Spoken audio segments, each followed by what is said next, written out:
8 জনের সদস্যের পরিবারের মধ্যে সব থেকে ছোট এবং একমাত্র ভাই হলো সিকিম, কারণ বাকি সবাই একত্রে হলো 7 সিস্টার্স। আমি এখানে উত্তর পূর্ব ভারতের 8টি রাজ্যের মধ্যে একটির কথা বলছি। জনসংখ্যার বিচারে এই সিকিম হলো সব থেকে ছোট। আর সিকিম বলেই সর্বপ্রথম আমাদের মাথায় আসে সিকিমের রাজধানী গ্যাংটকের কথা, কারণ গ্যাংটক আমাদের সকলের কাছে অত্যন্ত পছন্দের একটা জায়গা। কিন্তু না, আজকে গ্যাংটকের ব্যাপারে না, আজকে আমরা জানবো নর্থ সিকিম ভ্রমণের পুঙ্খানুপুঙ্খ। এই নর্থ সিকিম কোন সময় ভ্রমণ করতে যাওয়া উচিত, নর্থ সিকিম ভ্রমণ করতে গেলে কত দিন মিনিমাম সময় লাগবে, নর্থ সিকিমে কোন কোন জায়গা দেখার রয়েছে, কোন জায়গায় থাকার রয়েছে, কেমন কি খাবার রয়েছে, কতই বা খরচা, বা কোন কোম্পানির সাথে গেলে দারুণভাবে ঘোরা যাবে, এই সমস্ত কিছু জানতে পারবো আমরা আজকের এই ভিডিও থেকে। তাহলে ভিডিওটা স্কিপ না করে একদম প্রথম থেকে শেষ পর্যন্ত দেখতে থাকুন। আশা করি নর্থ সিকিম ভ্রমণের ব্যাপারে আপনাদের সমস্ত প্রশ্নের উত্তর পেয়ে যাবেন আজকের এই ভিডিও থেকে। তাহলে থাকুন আমার সাথে, মানে আপনাদের অনির্বাণের সাথে। সিকিমের সর্বসাকুল্যে 4টি জেলা রয়েছে, যার মধ্যে নর্থ সিকিম সব থেকে মানুষের কাছে বেশি পছন্দের। কিন্তু নর্থ সিকিম যা মানে কিন্তু শুধু নর্থ সিকিমে থাকা নয়, নর্থ সিকিমের প্যাকেজের সাথে আগে পিছে 2 দিন গ্যাংটকে আপনাদের থাকতেই হবে। মানে নর্থ সিকিম যাওয়ার আগের দিনকে গ্যাংটকে স্টে করতে হবে এবং নর্থ সিকিম থেকে ফিরে এসে সেদিনকে আপনাদেরকে গ্যাংটকে স্টে করতে হবে। সবার আগে জেনে নিই, চলুন আমরা এই গ্যাংটকে পৌঁছবো কীভাবে। যদি আপনারা ফ্লাইটে করে গ্যাংটক আসতে চান, তাহলে সেক্ষেত্রে আপনারা প্যাকিং এয়ারপোর্টে এসে সেখান থেকে 27 কিলোমিটার গাড়িতে করে গ্যাংটক পৌঁছে যেতে পারেন। এছাড়া ভারতবর্ষের বিভিন্ন প্রান্ত থেকে বাগডোগরা এয়ারপোর্ট পর্যন্ত ফ্লাইট আসছে। বাগডোগরা এয়ারপোর্টে এসে সেখান থেকে 122 কিলোমিটার রাস্তা অতিক্রম করে পৌঁছে যেতে পারেন গ্যাংটক পর্যন্ত। যদি ট্রেনে করে আপনারা আসতে চান, সেক্ষেত্রে ভারতবর্ষের বিভিন্ন প্রান্ত থেকে এনজিপি স্টেশন পর্যন্ত বিভিন্ন ট্রেন আসছে। কলকাতা থেকে এনজিপিগামী কিছু ট্রেনের সম্পূর্ণ তথ্য দিয়ে দিলাম, যেখানে ট্রেনের টাইমিংস, ট্রেনে কেমন কি ফেয়ার রয়েছে সব কিছু দেওয়া রইল। ট্রেনে করে আপনারা এনজিপি পৌঁছে সেখান থেকে পুরো গাড়ি রিজার্ভ করে বা শেয়ারিং গাড়িতে করে কিন্তু পৌঁছে যেতে পারেন গ্যাংটক পর্যন্ত।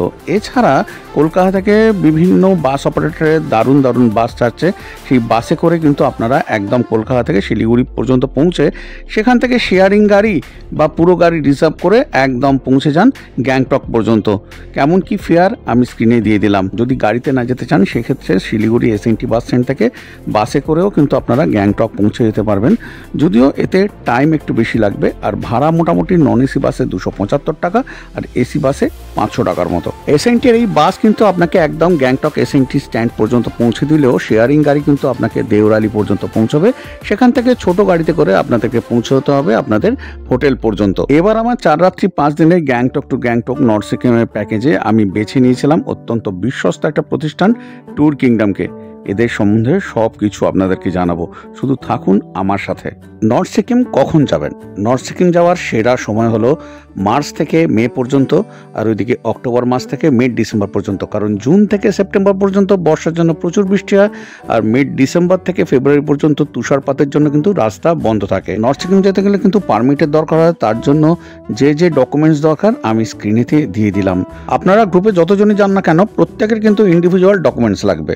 গ্যাংটকের এমজি মার্গে কিন্তু অনেক ট্যুর কোম্পানি রয়েছে যাদের সাথে আপনারা এই নর্থ সিকিম ট্যুর করতে পারেন, কিন্তু আমার পূর্ব অভিজ্ঞতা খুব একটা ভালো নয় বলে আমি এবারে বেছে নিয়েছিলাম ট্যুর কিংডমকে। কারণ ট্যুর কিংডম অত্যন্ত বিশ্বস্ত একটা প্রতিষ্ঠান। এরা কেমন হোটেলে রেখেছে চলুন দেখিয়ে দিই। আমি গ্যাংটক পৌঁছলাম, তারপরে ট্যুর কিংডম আমাকে এই হোটেল জেডাইতে রেখেছিল, যার দূরত্ব এমজি মার্গ থেকে মাত্র পায়ে হাঁটা পথে 3 মিনিট। খুবই সুন্দর এই হোটেলটা। আর রুমটা দেখিয়ে দিচ্ছি, যে রুমটায় আমি ছিলাম। NEET and clean bedsheet, NEET and clean pillow cover রয়েছে, সুন্দর ব্ল্যাঙ্কেট রয়েছে, কুশান রয়েছে, দুধ সাদা টাওয়াল রয়েছে, বেড সাইড টেবিল এবং সেখানে ইন্টারকামও কিন্তু রয়েছে। আর এইদিকে দুটো সিঙ্গেল সোফা, তার সাথে একটা সেন্টার টেবিল রয়েছে। তাছাড়া এখানে বড় একটা মিরার রয়েছে, এলসিডি, ইলেকট্রিক কেটেল, চা কফি বানানোর জন্য এখানে সব রকমের সরঞ্জাম রয়েছে, গ্লাস, অ্যাস্ট্রে রয়েছে, কাপ রয়েছে, রয়েছে এখানে জলের বোতল। সব কিছু মিলিয়ে কিন্তু বেশ ভালো। রয়েছে একটা ডাস্টবিন, এদিকে একটা বড় সাইজের উইন্ডো রয়েছে, আর তাছাড়া রয়েছে একটা বিশাল সাইজের ওয়ার্ড্রপ। এবারে চলুন ওয়াশরুমটা আমি দেখিয়ে দিই। ওয়াশরুমটাও কিন্তু যথেষ্ট বড়, যেখানে কমোড, ফসেট রয়েছে, এদিকে রয়েছে গিজার, তাছাড়া এদিকে শাওয়ার রয়েছে, রয়েছে ট্যাপ, বাকেট, মাগ রয়েছে, রড রয়েছে জামা কাপড় ঝোলানোর জন্য। আর তাছাড়া এইদিকে রয়েছে ওয়াশ বেসিন, আর রয়েছে মিরার। ওয়াশ বেসিনেও কিন্তু ঠান্ডা গরম জলের ব্যবস্থা রয়েছে, একটা ট্রে রয়েছে, আর মিরারের ওপর আবার লাইটও কিন্তু রয়েছে। আর এদিকে দরজার পেছনে রয়েছে হ্যাঙ্গার, জামা কাপড় টাওয়াল ঝোলানোর জন্য। ট্যুর কিংডমের এই গ্যাংটক টু গ্যাংটক নর্থ সিকিম প্যাকেজেতে প্যাকেজ শুরু হয় আপনি গ্যাংটকে পৌঁছলেন সেদিনকে লাঞ্চ থেকে। কিন্তু আমার যেহেতু গ্যাংটক পৌঁছতে রাত হয়ে গেছিলো, যে কারণে আমি লাঞ্চ স্কিপ করে গেছিলাম, তাই আমাকে এরা যে ভেজ পাকোড়া দেয় সন্ধ্যেবেলা তার জায়গায় চিকেন পাকোড়া দিয়েছিল। আপনাদের ক্ষেত্রেও কিন্তু এই সেমটাই হবে যদি আপনারা লাঞ্চ স্কিপ করে যান। এরপর আপনারা চাইলে একটুখানি এই গ্যাংটক এমজি মার্গে ঘুরে নিতে পারেন, তারপর তাড়াতাড়ি করে হোটেলে ফিরে এসে ডিনার সেরে নিন। বাফে সিস্টেমে এখানে খাবার লাগানো থাকে, চাইলে আপনারা নিজেরাও নিয়ে নিতে পারেন বা হোটেলের স্টাফকে বললে তারাও আপনাকে একদম সাহায্য করবে। সেদিনকে ডিনারেতে ছিল গরম গরম ভাত, গরম গরম ডাল, একটা বাঁধাকপি আলুর তরকারি ছিল, আর তার সাথে এদিকে ছিল একদম গরমা গরম ধোয়া ওঠা চিকেন, সাথে ছিল এখানে এই ব্যাট পাঁপড়, আর ছিল স্যালাড, ভাতের সাথে রুটিও ছিল। এবারে খেয়ে দিয়ে ঘুমিয়ে পড়া। পরদিন সকালে ব্রেকফাস্টে আবার বাফেতে আপনারা খাবার নিতে পারেন। সেদিনকে ছিল চাউমিন, পুরি সবজি, আর আপনাদের টেবিলে সার্ভ করবে ডিম, আর এদিকে চা বা কফি। ব্রেকফাস্ট কমপ্লিট করে আপনারা যে হোটেলেই থাকুন না কেন, সেই হোটেল থেকে আপনার নিজের খরচায় গাড়ি নিয়ে পৌঁছতে হবে বাজার স্ট্যান্ড পর্যন্ত, কারণ আপনার হোটেলে কোনো নর্থ সিকিমে গাড়ি আসবে না আপনাকে নিতে। সমস্ত নর্থ সিকিমে গাড়ি ছাড়ে বাজরা স্ট্যান্ড থেকে। এবার জানিয়ে রাখি, এই নর্থ সিকিমে 3 রকমের প্যাকেজ রয়েছে। ফার্স্ট প্যাকেজে যেমন ট্যুর 1-এ পাবেন লাচুং ইয়মথাং 0 পয়েন্ট নিজের খরচায় যেতে হবে, আর ট্যুর 2-এতে লাচেন গুরুদংমার যেতে পারবেন, আর এটা একটা কম্বাইন্ড ট্যুরও হয়ে থাকে, লাচেন লাচুং ইয়মথাং গুরুদংমার। মোটামুটি প্যাকেজে কি কি থাকছে আমি সেটা স্ক্রিনে দিয়ে দিলাম। আমি সবসময় আপনাদেরকে সাজেস্ট করব এই কম্বাইন্ড প্যাকেজটা করতে, যেটাতে আপনারা গুরুদংমার এবং ইয়মথাং দুটোই দেখতে পাবেন। প্রথমে অনেকে লাচুং যায়, কিন্তু আমরা যাব লাচেনেতে। লাচেন থেকে গুরুদংবার দিয়ে আমাদের প্যাকেজ শুরু হবে। যথারীতি দ্বিতীয় দিন সকালে আমি আমার হোটেল জেডাই থেকে একটা গাড়ি ভাড়া করে একদম পৌঁছে গেলাম বাজরা স্ট্যান্ড পর্যন্ত। গাড়ি ভাড়া নিয়েছিল জেডাই থেকে বাজরা স্ট্যান্ড পর্যন্ত 150 টাকা। এই হচ্ছে বাজরা স্ট্যান্ড। আপনাদের সমস্ত লাগেজ নিয়ে চলে আসতে হবে এই বাজার স্ট্যান্ড পর্যন্ত। তারপর আপনারা আপনাদের ট্যুর অপারেটরের সাথে কথা বলে গাড়ির নাম্বার জেনে নেবেন এবং সেই গাড়িতে একদম লাগেজ লোড করে নেবেন। মোটামুটি 10:30 থেকে 11টার মধ্যেই আপনার গাড়ি ছেড়ে দেবে এই বাজার স্ট্যান্ড থেকে। কয়েকটা সাইট সিন করাতে করাতে কিন্তু এরা নিয়ে যাবে লাচুং বা লাচেনেতে। আমাদের যেহেতু লাচেন গন্তব্য ছিল, যে কারণে আমরা একদম বেরিয়ে পড়লাম লাচেনে যাওয়ার উদ্দেশ্যে। গ্যাংটক থেকে লাচেনের দূরত্ব 122 কিলোমিটারের মতো, সময় লাগে 6 থেকে 7 ঘন্টা। বাজরা স্ট্যান্ড থেকে গাড়ি ছাড়া কিছুক্ষণের মধ্যেই আমরা পৌঁছে গেলাম হিমালয়ান ভিউ পয়েন্টে। এখানে একটা সুন্দর ক্যাফেও রয়েছে, আর ওপর থেকে কিন্তু সুন্দর ভিউ রয়েছে। আকাশ পরিষ্কার থাকলে এখান থেকে দারুণ ভিউ পাবেন, কিন্তু যেহেতু আকাশ পরিষ্কার ছিল না, সেই কারণে আমরা সেভাবে যে খুব একটা ভালো ভিউ পেয়েছি তা নয়, কিন্তু জায়গাটা বেশ সুন্দর। এই হিমালয়ান ভিউ পয়েন্ট দেখে নিয়ে আবার রওনা দিলাম। কিছুক্ষণের মধ্যে পৌঁছে গেলাম বাটারফ্লাই ওয়াটারফলস। এখানে ঢোকার জন্য মাথা পিছু 20 টাকা করে টিকিট কাটতে হবে। এখানে একটা মোটামুটি সুন্দর ওয়াটারফলস রয়েছে, যেটা দেখতে ভালোই লাগলো। তা এখানে বেশ কিছুটা সময় আমরা কাটিয়ে নিলাম। এখানে আপনারা নিজেরা সেলফিও নিতে পারবেন। এখানে আবার একটা ওয়াচ টাওয়ার রয়েছে, ওপরে উঠে চারিদিকটা দেখতে বেশ ভালো লাগছিল। আর জলটাও কিন্তু একদম কাঁচের মতো স্বচ্ছ। অনেকেই ওই জলে গিয়ে ছবিও তুলছিলেন, আবার পা ডুবিয়ে বসেও ছিলেন। বাটারফ্লাই ওয়াটারফলসের কাছে বেশ কিছুটা সময় কাটিয়ে নিয়ে তারপর আমরা আবার সেখান থেকে রওনা দিলাম। তার কিছুক্ষণ পরে আমাদের সারথি একটা হোটেলের সামনে দাঁড় করালো আমাদের মধ্যাহ্নভোজ সারার জন্য, যেখানে এই বুফে সিস্টেমে খাবার লাগানো ছিল। খাবারের কোয়ালিটি খুব যে ভালো ছিল সেটা বলবো না, কিন্তু ওই কাজ চালানোর মতো ছিল। খাবারের মধ্যে ছিল গরম গরম ভাত, আলু ভাজা, আলু বাঁধাকপির তরকারি, ডাল আর ডিমের ডালনা, আর ওইদিকে পেঁয়াজ আর কাঁচা লঙ্কা দিয়ে দিয়েছিল। কিছুক্ষণের মধ্যে খাওয়া দাওয়া সেরে নিয়ে আবার আমরা রওনা দিলাম। রাস্তায় বেশ কয়েকবার দাঁড়িয়েছিলাম ওই গাড়িকে রেস্ট দেওয়ার জন্য। তার মধ্যে সুন্দর সুন্দর ঝর্ণা পেয়েছিলাম।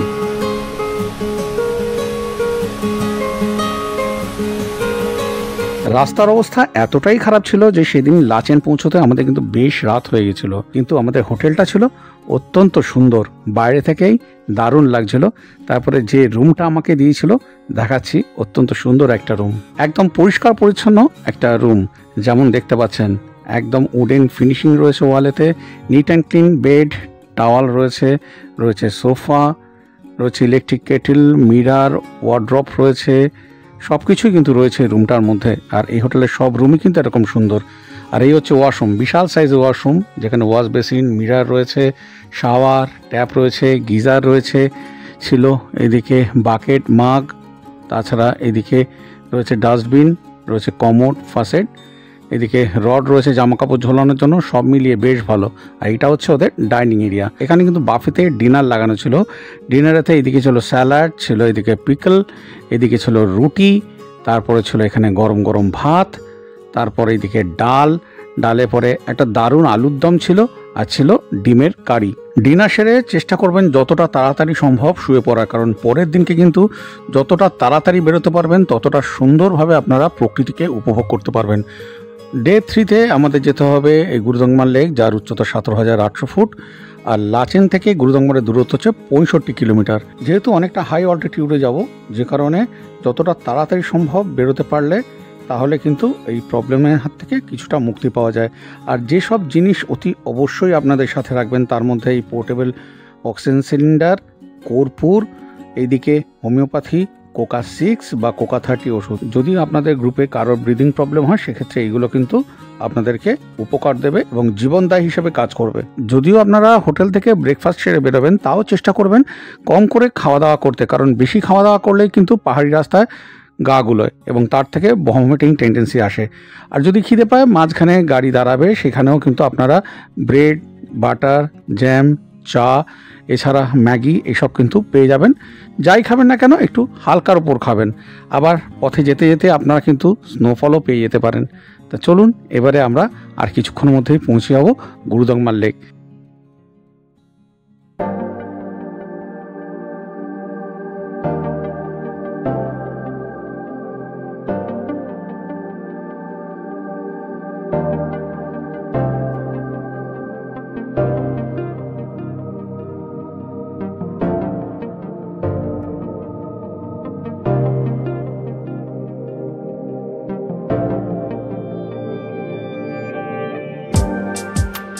গুরুদংমার লেক দেখে নিয়ে যদি আপনারা চান সেখান থেকে কালাপাথর চলে যেতে পারেন। এটা কিন্তু প্যাকেজের মধ্যে থাকবে না। কালাপাথরটা সম্পূর্ণ আপনাদের নিজেদের পয়সায় যেতে হবে। যদি শেয়ারিং গাড়িতে যান তাহলে গাড়িতে যে কজন থাকবেন শেয়ারে আপনারা ভাগ করে যেতে পারেন, কিন্তু আমি বলবো অতি অবশ্যই যান এই কালাপাথর দেখতে। অত্যন্ত সুন্দর এই জায়গাটা, যেখানে পুরো পাহাড়টাই একদম কালো পাথর দিয়ে রয়েছে আর রয়েছে বরফে মোড়া। কালাপাথর দেখে নিয়ে আবার আপনাদের ফিরতে হবে একদম যে হোটেলে আপনারা স্টে করেছেন সেই হোটেলে, কারণ লাগেজ রাখা আছে সেখানে এসে এবারে লাঞ্চ সেরে নিয়ে আবার সেখান থেকে বেরিয়ে পড়তে হবে লাচুংয়ের উদ্দেশ্যে। মানে আমরা লাচেনে আগে গিয়েছিলাম, আমাদের পরের ট্যুর ছিল লাচুং, যে কারণে আমরা লাচেন থেকে লাচুং চলে গেছিলাম। গ্যাংটক থেকে লাচুংয়ের দূরত্ব 115 কিলোমিটার, তো লাচেন থেকে লাচুংয়ের দূরত্ব 48 কিলোমিটার। মোটামুটি সময় লাগে ঘন্টা 3-এর মতো। আমরা সন্ধ্যাবেলা গিয়ে পৌঁছে গেলাম আমাদের হোটেলেতে। অসাধারণ একটা হোটেল, যেটা বাইরে থেকে দেখি তো আপনারা বুঝতে পারলেন। এবার আমাকে যে রুমটা ট্যুর কিংডম দিয়েছিল সেই রুমটা আপনাদেরকে একটু দেখিয়ে দিই। যেমন দেখতে পাচ্ছেন wooden floor, NEET and clean bed রয়েছে, ঘরের মধ্যে এলসিডি রয়েছে, পরিষ্কার পরিচ্ছন্ন একটা ওয়াশরুম, যা যা থাকা দরকার সমস্ত কিছুই এই ওয়াশরুমেতে রয়েছে যেমন আপনারা দেখছেন। এবার চলে গেলাম স্ন্যাক্স খেতে একেবারে এদের ডাইনিং হলেতে। ডাইনিং হলটা তো দেখলেন বেশ সুন্দর, আর আমাকে দিয়ে দিল এরা ভেজ পাকোড়া আর 1 কাপ চা, যেটা আমাদের গাড়ির সবাইকেই দিয়েছিল। স্ন্যাক্স সেরে নিয়ে তারপর রুমেতে একটু বিশ্রাম নিয়ে আবার চলে এলাম ডিনার করতে। ডিনারেতে ছিল স্যালাড, ছিল আচার, ভাত, রুটি, এদিকে ডাল ছিল, একটা আলু ফুলকপি আর কড়াইশুঁটি দিয়ে দুর্দান্ত স্বাদের তরকারি। সব রান্নাই ছিল কিন্তু দারুণ। আর টেবিলেতে চিকেন সার্ভ করে দিয়েছিল। সেদিনকেও কিন্তু তাড়াতাড়ি রাতে খাওয়া দাওয়া করে শুয়ে পড়তে হবে, কারণ চতুর্থ দিন কিন্তু সকাল সকাল বেরোতে হবে। সেদিনকে আমাদের ইয়ামথাং দেখতে হবে। যদি 0 পয়েন্ট যান সেটা কিন্তু অনেকটাই সময় সাপেক্ষ, সেই সব ঘুরে আবার ফিরতে হবে আমাদের গ্যাংটকেতে। সুতরাং যতটা তাড়াতাড়ি পারবেন চেষ্টা করবেন তাড়াতাড়ি বেরোনোর। এখানে অতটা হাই অল্টিটিউড নয় বলে ব্রিদিং প্রবলেম খুব একটা হওয়ার কথা নয়, তাও চাইলে আপনারা একদম অক্সিজেন সিলিন্ডার নিয়ে যেতে পারেন। দুর্দান্ত প্রাকৃতিক সৌন্দর্যকে আপনারা সাথে নিয়ে, রডোডেন্ড্রনকে সাথে নিয়ে পৌঁছে যেতে পারেন একদম ইয়ামথাংয়ে। রাস্তায় যেতে যেতে বিভিন্ন রঙের কিন্তু আপনারা এই রডোডেন্ড্রন দেখতে পাবেন, যেমন আমরা পেয়েছিলাম। যদিও এইগুলো দেখতে গেলে আপনাদের যেতে হবে মার্চ এপ্রিল মাসে, কারণ সেই সময় কিন্তু খুব ভালো পাওয়া যায় এই রডোডেন্ড্রন। আর ওইদিকে মে পর্যন্ত পাওয়া যায়। আমরা পৌঁছে গেলাম 12,000 ফিট উঁচুতে ইয়ামথাং ভ্যালিতে, যেটা অত্যন্ত সুন্দর। চলুন এবার এই ইয়ামথাং ভ্যালিকে ভালো করে আপনারা দেখে নিন।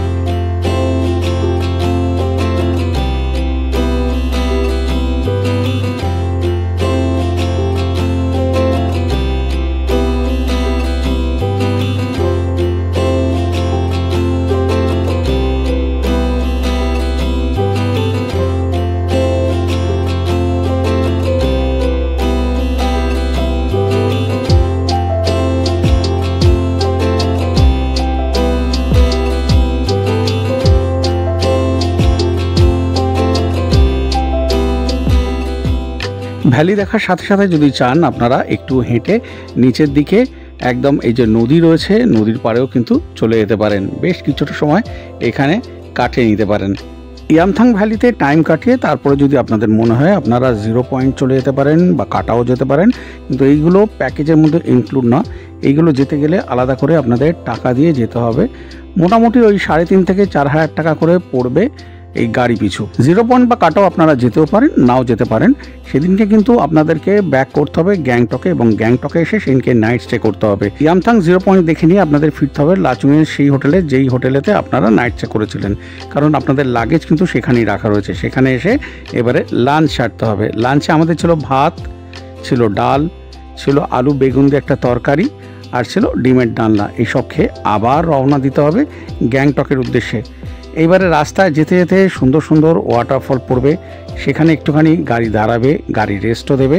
সেই সব দেখে নিয়ে আবার চলে আসতে হবে একদম গ্যাংটক পর্যন্ত। ট্যুর কিংডমের সাথে আমাদের এই 4 রাত্রি 5 দিনের যে Gangtok to Gangtok north Sikkim package ছিল, তার কেমন কি খরচা রয়েছে আমি এই স্ক্রিনেতে দিয়ে দিচ্ছি, আপনারা চাইলে পজ করে দেখে নিতে পারেন। এটুকুনি বলতে পারি একদম রিলায়েবল একটা সংস্থা, যার সাথে আপনারা দারুণভাবে ঘুরতে পারবেন, যেমনভাবে আমরা ঘুরেছি। আচ্ছা, একটা কথা জানিয়ে রাখি, এই যে গাড়িতে আমাদের 4 রাত্রি 5 দিনের প্যাকেজ ছিল, এই গাড়ি কিন্তু আপনাদের বাজরা স্ট্যান্ড পর্যন্ত ছেড়ে দেবে, এবং সেখান থেকে নিজের খরচায় গাড়ি করে আপনাদেরকে হোটেল পর্যন্ত পৌঁছতে হবে। সকাল থেকে রাত পর্যন্ত জার্নি করে শরীরে খুব ক্লান্তি, কোনো চিন্তা নেই, আপনার হোটেল আপনার জন্য একদম ডিনার রেডি করে রাখবে। ট্যুর কিংডম এইভাবেই ব্যবস্থা করে রাখে। যেমন আমাদের জন্য ছিল ভাত, ডাল, সবজি, চিকেন, তারপরে রাতে খাওয়া দাওয়া করে শুয়ে পড়া, পরের দিন ভোরবেলায় উঠে জানলা দিয়ে কাঞ্চনজঙ্ঘা দেখা, নয়তো একদম হোটেলের ছাদ থেকে কাঞ্চনজঙ্ঘা দেখে নিয়ে পেট ভরে বাপে ব্রেকফাস্ট খেয়ে নিয়ে তারপর আবার রওনা দিন আপনার বাড়ির উদ্দেশ্যে।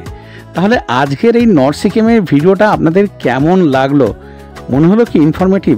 যদি ভালো লেগে থাকে তাহলে অতি অবশ্যই একটা লাইক দিয়ে দেবেন, কমেন্ট করে জানাবেন যে কেমন লাগলো, আর অতি অবশ্যই আপনার জানাশোনা কোনো একজনের সাথে শেয়ার করুন। যদি ভালো লাগে তাহলে অতি অবশ্যই এই ট্রাভেল আওয়ানি 0.3 এর পাশে থাকবেন, কারণ আপনাদের সহযোগিতা না থাকলে এই ট্রাভেল আওয়ানি 0.3 কখনোই এগোতে পারবে না। তাহলে আজকের মতো বিদায় নিচ্ছি। তার আগে বলি, সবাই খুব ভালো থাকবেন, আনন্দে থাকবেন আর সুস্থ থাকবেন। সুস্থ থাকাটা অত্যন্ত জরুরি। আজকের মতো টাটা।